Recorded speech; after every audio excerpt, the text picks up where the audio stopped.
Hey guys, it's Gabe with Wicked. So today we've got a very special guest in the studio, or actually I should say on Zoom, Forrest Lemaire.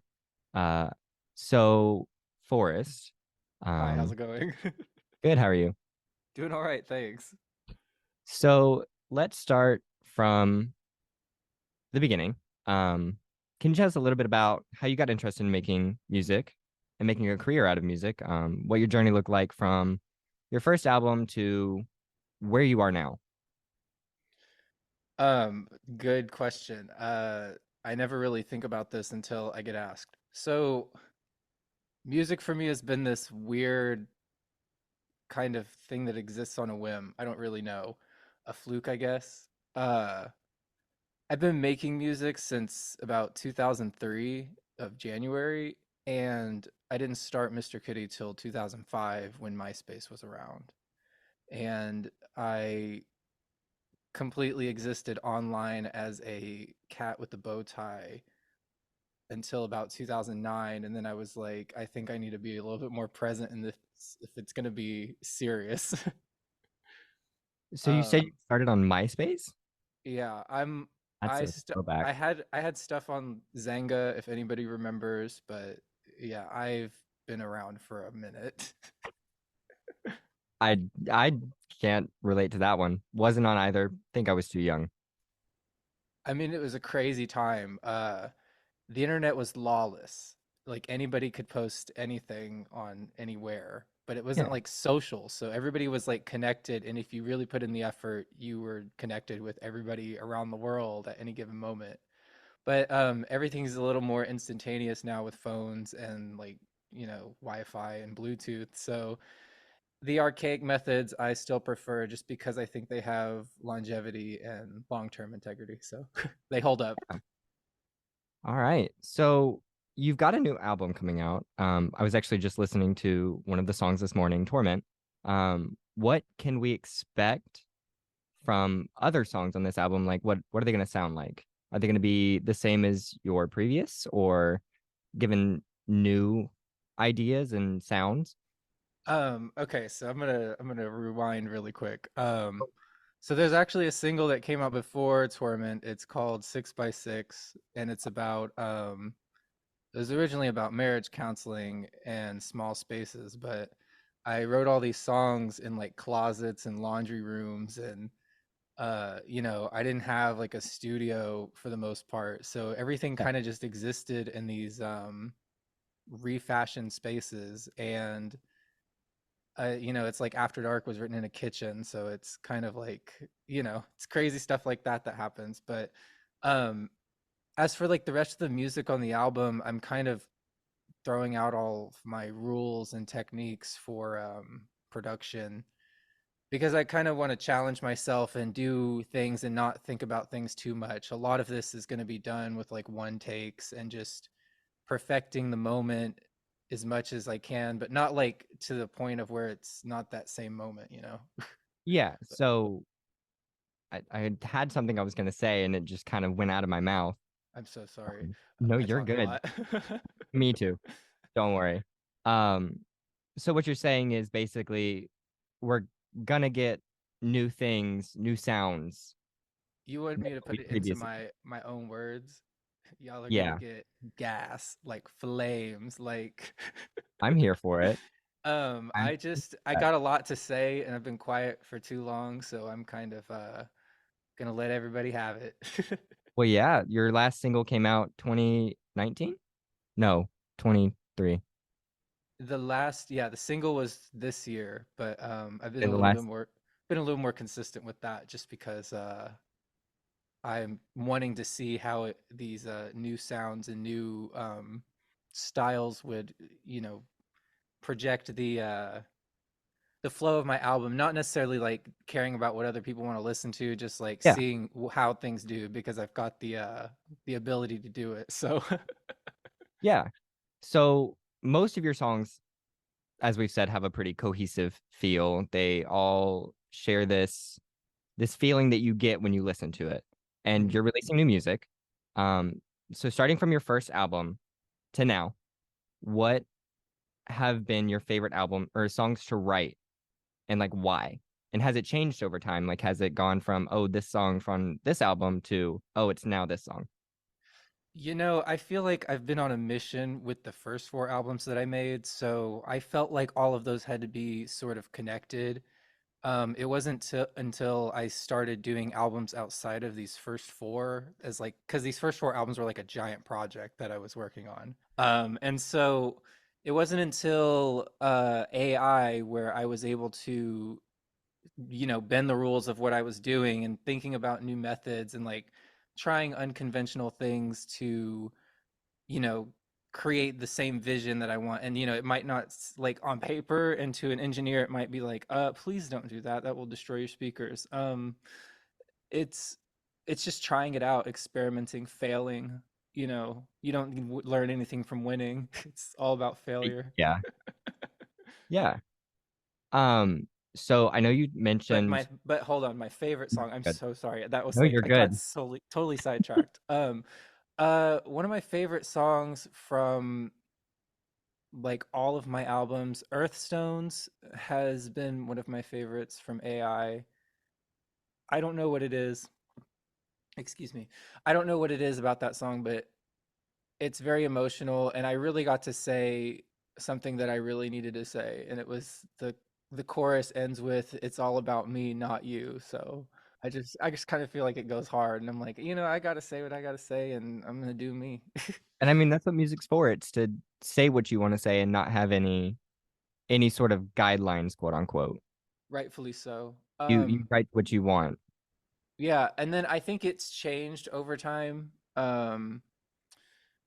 Oh my goodness. I can't say that After Dark is my favorite. I have to have a neutral relationship with it, but I really appreciate that it gets people into my music, or, even it acknowledges a placement in the world. It's like this crazy thing I made on a computer makes, connects all these people and makes creativity happen, and it's wild. Yeah, and that song came out 8, almost 9 years ago, and it's still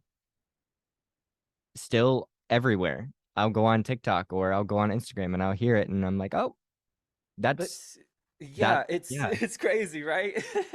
It's did you ever think it was going to be as popular as it was?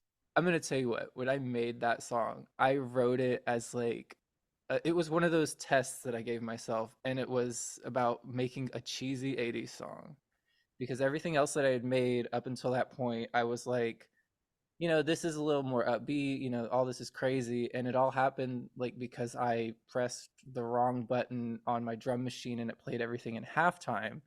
Otherwise, it would have been, a faster song and probably wouldn't have had the same effect. But thanks for my drum machine flipping out, it made this song like 10 times better. It And then, definitely did because I listen to that song full volume driving at night and it hits different.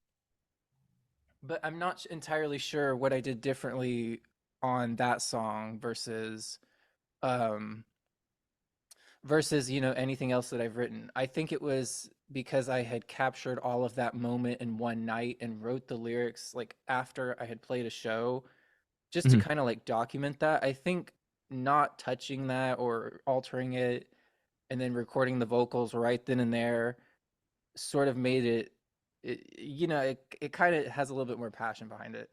Yeah. What what was the writing process behind that song? I know you said it was in a kitchen. um it was a dining room in a one bedroom apartment, and I had a desk against the wall. We didn't have like a dining table or anything, so I kind of set up my studio space there with all my like keyboards or whatever I had at the time. It wasn't that many, but I have this old computer from 2011, and it's the one that I'm still currently using. But yeah, I sat down in that kitchen every day, just an office chair at a desk, and the writing process for it just kind of felt like really natural. I played a show. I had a not weird interaction, but like a sort of intimate interaction with somebody, Yeah. and it. I just wanted to like capture that moment and like how that felt. So I just documented depth of what happened that evening. And then That's really how it came about just in that one night. yeah, and so I had to think of things that are like poetic and cryptic when it comes to lyrics because I like to keep things open to interpretations and not keep things too personal or direct because then, connection can't happen. Yeah. Okay, so now I'm gonna ask some questions that we ask all of our interviewees. If you could describe music in a color, your music specifically in a color, what would it be and why? I have thought about this question because I use a bunch of color in my shows to decipher which songs I need to know the lyrics for and uh, stage placement. It's all this weird process that I kind of memorize, or it's muscle memory. Yeah. But color wise, I believe in duality, and I always have to think that there's like an opposite to every choice. So I want to say that my music is yellow because it's my favorite color, Yeah. but it's just like it's you see yellow on like caution signs and like lots of things that have to do with any kind of danger or hazard. And so I kind of feel like that has to coincide with how my music feels. Okay.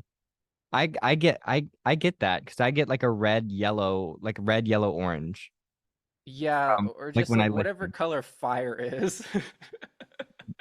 Yes. Yeah, I Um, just love flames. That shit's hard. Sorry. true. What is something that you want your fans to take away from like listening to your music? Like what is something you want them to know about you? I'm a very private person, so I don't normally think about what I want people to take away, but I will think about it now. um, Just throwing you in the spotlight here. I am feeling the LEDs burn my flesh. So what I want people to take away, or fans or listeners, from my music is that it's okay to feel. It's okay to be authentic. It's okay to be real. Um it's it's just existing. It's doing what you want. It's freedom of expression. I do the music I want to do because it's I just want to try things out, or now that I have like people actually actively listening, they kind of want to know what's next, but I don't like to really plan or tell anybody anything and kind of let the moment just happen. And so wherever you're at, you got to kind of remember that. Yeah. So if you weren't doing music, what do you think you would be doing now, or what would you have liked to do? I simply wouldn't exist because my purpose in the world would be fulfilled. Okay. I I got really deep and I was here for it. Um, I like to dive pretty deep sometimes, but it's always those moments where I follow it up with a little ha, and then it makes it a little less existential. well, here's your haha moment. If you could be a breakfast food, what would you be and why? French toast, Why French toast? because oh my God, I don't know what it is about French toast versus regular toast. I mean, coming from Texas, butter on bread is like a vitamin. So you just get buttered bread with some like sugar on it. That's hardcore, and that's how I feel every day. French toast. See, mine would have to be like pancakes. You went Pan- really deep into that too, and I'm like, I, I'm just a pancake kind of person. I'm a basic person. Pancakes are good because you can stack them. It's like, French toast is also kind of messy if you put syrup on it. yeah, you get that powdered sugar and all that, and it turns into a nightmare in the kitchen. Yeah, I think that's all the questions I have for you today. Amazing. All right, well, awesome. Thank you for taking your time to let us interview you. Yeah, of course. It's been wonderful. Thank you so much. Thank you. Thanks. Bye. Bye.